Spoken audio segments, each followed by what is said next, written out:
사도신경으로 신앙 고백하시겠습니다. 전능하사 천지를 만드신 하나님 아버지를 내가 믿사오며 그 외아들 우리 주 예수 그리스도를 믿사오니 이는 성령으로 잉태하사 동정녀 마리아에게 나시고 본디오 빌라도에게 고난을 받으사 십자가에 못 박혀 죽으시고 장사한 지 사흘 만에 죽은 자 가운데서 다시 살아나시며 하늘에 오르사 전능하신 하나님 우편에 앉아 계시다가 저희로서 산자와 죽은 자를 심판하러 오시리라. 성령을 믿사오며 거룩한 공예우 성도가 서로 교통하는 것과 죄를 사하여 주시는 것과 몸이 다시 사는 것과 영원히 사는 것을 믿사옵나이다. 아멘. 찬송가 546장 찬송하시겠습니다.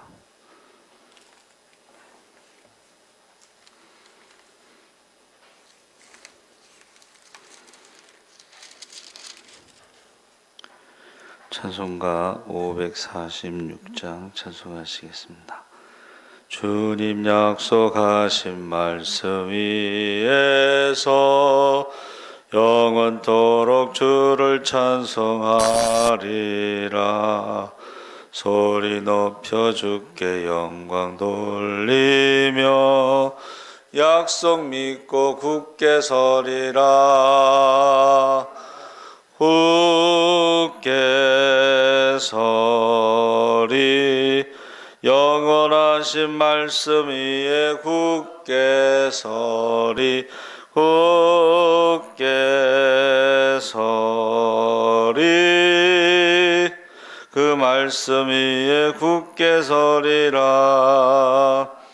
주님 약속하신 말씀 위에서 세상 염려 내게 엄습할 때에 용감하게 힘써 싸워 이기며 약속 믿고 굳게 서리라. 굳게 서리 영원하신 말씀 위에 굳게 서리. 굳게 서리 그 말씀 위에 굳게 서리라. 주님 약속하신 말씀 위에서 영원하신 주의 사랑 힘입고 성령으로 힘써 싸워 이기며 약속 믿고 굳게 서리라.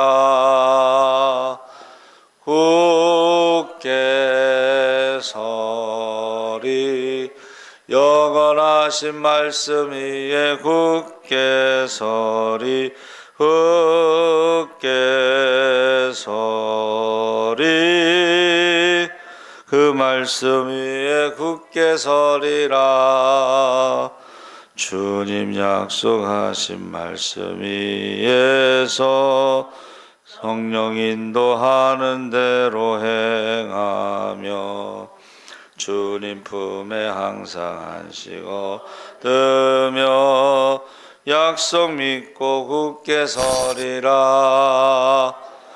굳게 서리 영원하신 말씀 위에 굳게 서리. 굳게 서리 그 말씀 위에 굳게 서리라. 아멘. 하나님 말씀은 이사야 26장 3절 4절 말씀을 보겠습니다. 995쪽에 있습니다.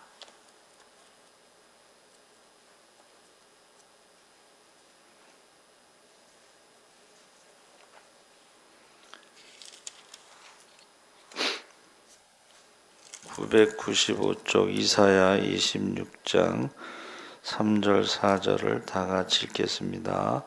주께서 심지가 견고한 자를 평강하고 평강하도록 지키시리니 이는 그가 주를 신뢰함이니이다.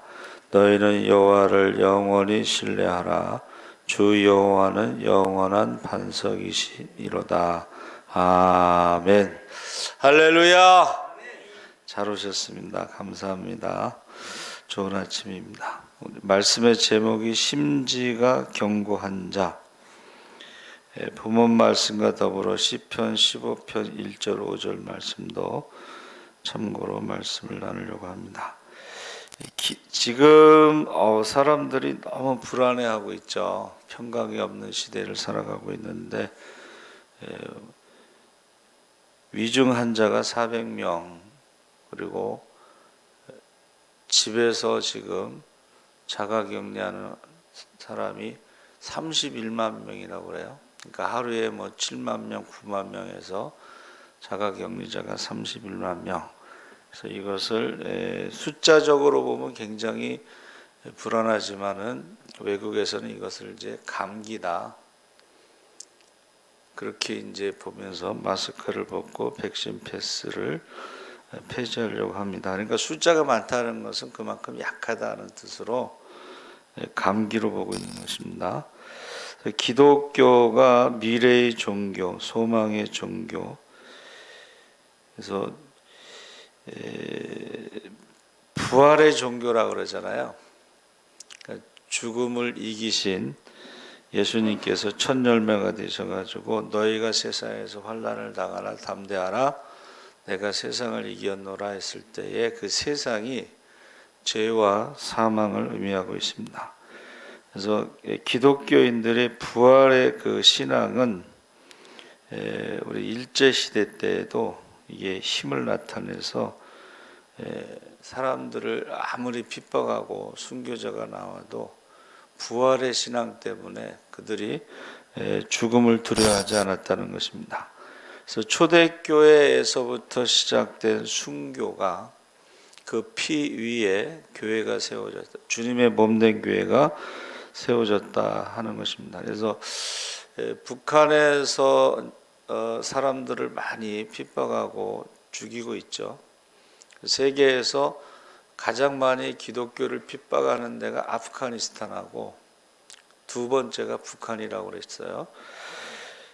그런데 없어지지 않는다는 거예요. 없어지지 않는다는 것입니다.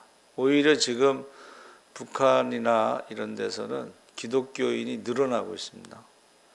교회가 개척되고 있어요. 우리나라 남쪽에는 교회가 개척되면 힘들다고 하는데 북한에는 교회가 지금 개척되고 있습니다. 그래서 저 여러분이 기독교는 부활의 종교, 소망의 종교, 미래의 종교라고 해서 역사 속에서 핍박이 심할수록, 박해가 심할수록 더 많이 부흥하는 것을 볼 수가 있습니다. 그래서 하나님은 우리의 소망이기 때문에 심지가 견고하다는 것은 흔들리지 않는다. 이 심지라는 말이요, 마음의 뼈대라는 뜻입니다. 그리고 소망의 종교라고 했을 때 이 소망은 하나님 나라에 닻을 내린 것이다. 배가 정박할 때에 닻을 내리잖아요. 우리는 이 세상에 닻을 내린 게 아니고 하나님 나라에 닻을 내린 것이다. 그게 소망입니다. 그래서 흔들리지 않는다 그랬습니다. 그래서 살아계시고, 하나님이 살아계시고 우리와 함께 하시는 한 우리는 결단코 망하지 않습니다. 사방으로 우겨싸임을 당하여도 쌓이지 아니하며 거꾸로 트림을 당하여도 우리가 죽지 않는다고 말씀하고 있습니다. 그래서 하나님의 자녀는 소망 가운데 있기 때문에 가정이나 개인이나 그 민족 앞에서 언제나 중요한 위치에 있고, 우리는 언제나 하나님 앞에 소중한 사명을 가지고 이 시대를 살아가고 있습니다. 그래서 하나님의 자녀가 망한다는 것은 절대로 있을 수 없습니다. 죽는다, 끝난다.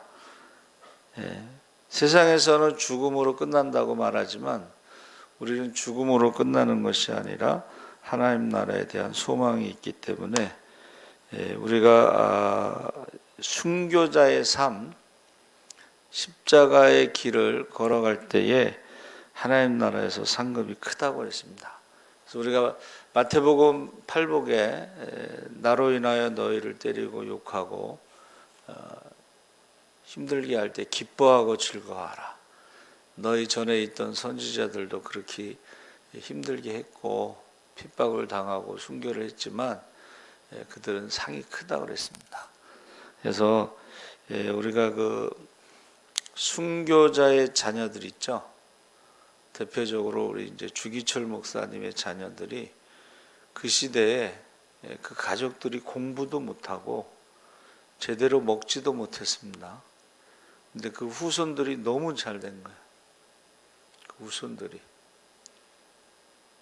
그래서 그 간증하는 거 보면은 그 할머니, 그러니까 주기철 목사님의 어머니 권사님이 참 대단하신 분 같아요.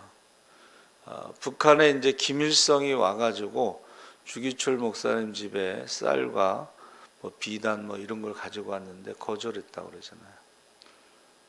그러니까 이제 배고픈 가족들이 원망스러운 눈으로 보니까는 들어오라고 그러더니 성경의 시편 말씀을 내가 어려서부터 의인이 망하거나 그 의인의 자녀들이 구걸하는 것을 듣지 못했다는 시편의 말씀을 가지고 그 가족들에게 자녀들에게 이야기했다고 했습니다. 그래서 우리나라가 3.1운동 1919년 3.1 운동할 때도 33인의 지도자 중에는 목사님과 장로님들이 16명이 참여했습니다. 그때 인구가 2천만 명인데 교인은 1.5% 30만 명이었습니다. 근데 그 30만 명이 모든 분야에서 나라를 이끌어가고 위기를 만날 때마다 교인들이 담대해지는 것을 우리가 볼 수가 있습니다. 그러니까 위기라고 하는 것은 사람의 입장에서 위기고 하나님의 입장에서는 하나님이 행하시는 큰 일. 그래서 사실은 애굽에서 나왔을 때 첫 번째 위기가 뭐예요? 홍해 앞에 섰던 거죠. 그 사람들 입장에서는 가장 큰 위기고 첫 번째 위기죠. 그런데 하나님께서 행하시는 큰 일, 바다 가운데 길을 내는 거예요. 요즘에는 해저 터널을 만들었잖아요. 그렇죠? 바다 가운데 밑에 해저 터널. 그래가지고 거기에 지금 관광객들이 엄청나게 많이 온대요. 그런데 이 관광객들이 많이 오는 건 좋은데 쓰레기를 버리고 가고 이 농작물 있죠? 그걸 훔쳐간다고 피해를 많이 보나 봐요. 사람도 지금 해저 터널을 만드는데 그 당시에 바다 가운데 길을 만드는 것은 처음 있었던 일이죠. 그래서 위기, 어려움 뭐 이런 것은 우리 사람 입장에서는 그래요. 그건 해결할 수 없으니까. 그러나 하나님의 입장에서는 그것이 하나님이 행하시는 큰일이다 하는 것을 믿으시기 바랍니다. 아멘. 그러니까 애굽의 장자를 치실 때도 그것을 우리가 이제 죽음의 사자라고 했을 때 그것을 전염병으로 우리가 보기도 하고 또 18만 5천 명이 하루아침에 죽었을 때도 그것을 전염병으로 보기도 합니다.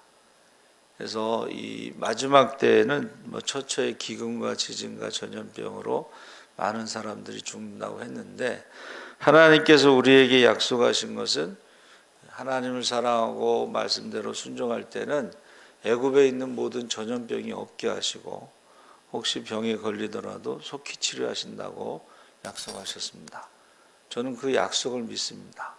그래서 지금 코로나가 시작될 때 많은 사람들이 시편 91편을 하나님의 백신, 약속, 오른쪽에서 10,000명이 쓰러지고 왼쪽에 1,000명이 쓰러져도 하나님께서 지켜주신다고 하는 그 약속, 하나님에 대한 믿음, 소망을 가지고 있는 사람들은 면역력이 높아질 수밖에 없어요.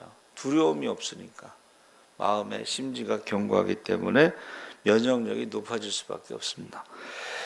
그리고 하나님이 나의 복이시다 해서 시편 16편 1절 2절에 하나님이여 나를 보호하소서 내가 주께 피하나이다. 내가 여호와께 아뢰되 주는 나의 주시오니 주밖에는 나의 복이 없다 하였나이다. 그래서 하나님을 가까이 하는 것이 복이고 하나님을 떠나는 것이 이제 저주다.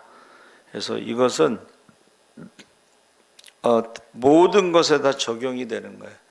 그래서 아담으로부터 시작해서 하나님을 떠나는 것이 저주고 우리가 예수를 믿음으로 영접하는 자고 그 이름을 믿는 자들에게 하나님의 자녀가 되는 권세를 주셨다고 약속하셨기 때문에 우리가 믿음으로 하나님과의 관계 회복이 되고 가까이 가게 됩니다. 그래서 어떤 분이 이렇게 말했어요. 우리 속담에 호랑이에게 물려가도 정신만 차리면 산다 했는데 호랑이에게 물려가서 정신을 차릴 사람이 없다. 그런데 성경에 호랑이 대신 뭐가 나와요? 다니엘의 사자가 나오죠. 그러니까 다니엘이 사자굴에 이렇게 떨어졌을 때 정신을 차려서 산 것이 아니라 하나님이 함께 하시고 사자의 입을 막으셨기 때문에 살아난 줄 믿습니다. 사자를요 며칠 굶겨가지고 보내거든요. 그 굶주린 사자. 그래서 다니엘을 모함했던 참소라는 말은 남을 악한 마음, 해치려고 하는 마음으로 거짓말하고 윗사람에게 고발하는 게 참소인데 다니엘을 참소했던 사람을 대신 그 가족들과 함께 사자굴에 넣는데 그 사람들이 땅에 닿기 전에 사자가 받아먹었다 이제 그렇게 표현돼 있죠. 그러니까 정신을 차려서 산 게 아니고 하나님이 그 입을 막으셨다는 거예요. 그래서 어떤 화가가 그림을 그렸는데 재밌게 그렸어요. 다니엘이 사자굴에 떨어졌는데 이게 뒷짐을 지고서 이렇게 저 반대편을 바라보고 사자는 뒤에서 접근을 못하고 배는 고프고 앞에 먹이가 있는데 먹지를 못하고 그래서 괴로워하는 사자 그 사자 그림을 그렸어요. 그래서 하나님이 나의 복이라는 것은 하나님이 나와 함께 하시면 그 사자의 입을 막으신다는 거야. 할렐루야. 그래서 우리가 세상 사람들은 뭐 호랑이에 물려가도 정신 차리면 산다는데 그렇지 않다는 것입니다. 스코틀랜드 숲에 강아지 한 마리가 있었는데 너무 더럽고 지저분해서 사람들이 가까이 하지 않았는데 어떤 할아버지가요 그 강아지를 이렇게 보니까 목에 뭐가 이제 이렇게 이름표가 달려 있는데 나는 이 나라 왕에게 속해 있다. 그 강아지가 왕의 강아지인데 왕을 떠나면서 배고프고 춥고 더럽고 그런 모습을 보여줬다는 거예요. 우리가 하나님께 속한 하나님의 자녀인데 하나님을 떠나게 되면 그 강아지와 같다. 이제 그런 말을 한 거죠. 그래서 돌아온 탕자 비유에서도 아버지를 떠나서 결국 돼지 우리 속에서 쥐염 열매를 못 먹고 다시 아버지를 생각하고 돌아오죠. 내 아버지 집에는 배부른 일꾼도 많은데 내가 여기서 굶고 돼지 쥐염 열매를 또 못 먹고 하는 그 상황에서 돌아가잖아요. 그러니까 우리가 모든 문제는 왕에게 돌아갔을 때 그 강아지의 모든 문제가 해결되는 것처럼 우리가 하나님 앞에 돌아가면 그 모든 문제가 해결될 줄 믿습니다. 아멘. 시편 15편 1절 2절에 보니까 여호와여 주의 장막에 유할 자 누구 오며 주의 성산에 거할 자 누구 오니까 정직하게 행하며 공의를 일삼으며 그 마음에 진실을 말하며. 그래서 예수 믿는다는 것은 그냥 쉽게 적당히 살아가는 것이 아니라 하나님과 사람들의 관계 속에서 정직하고 공의롭게 행하고 진실해야 된다. 그래서 우리가 일본 사람들하고 관계가 좋지 않지만 그래도 그들에게는요 장점이 있는데 정직하다는 거예요. 그들이 물건을 만들었을 때에 세계 모든 나라들이 감탄하고 믿을 수 있는 제품으로 받아들인다는 것입니다. 그래서 그 정직이 일본 경제를 일으켰다고 볼 수가 있습니다. 그 혀로 참소치 아니하고 그 버석에 행악지 아니하며 그 이웃을 회방치 아니하며 남을 해치려고 죄가 있는 것처럼 꾸며 윗사람에게 일러 바치는 일을 하지 않고 또 회방하지 않고 불화하지 않고 이간질시키고 허물을 옮기고 남의 모든 약점을 자꾸 들춰내는 사람하고 우리가 행복하게 살 수가 없습니다. 괴테가요, 사람들이 자기 집에 찾아와서 남의 흉을 보면 왜 행복한 우리 집을 지옥으로 만드느냐. 그래서 천국은 옆에 있는 사람을 사랑하는 것이고 지옥은 옆에 있는 사람을 미워하는 것이다 그랬습니다. 그래서 우리가 모이면 좋은 이야기를 해주고 격려해주고 박수해주고 위로해주고 칭찬해주고, 그래서 생명을 사랑하고 좋은 날 보기를 원하는 자는 혀를 금하라 그랬습니다.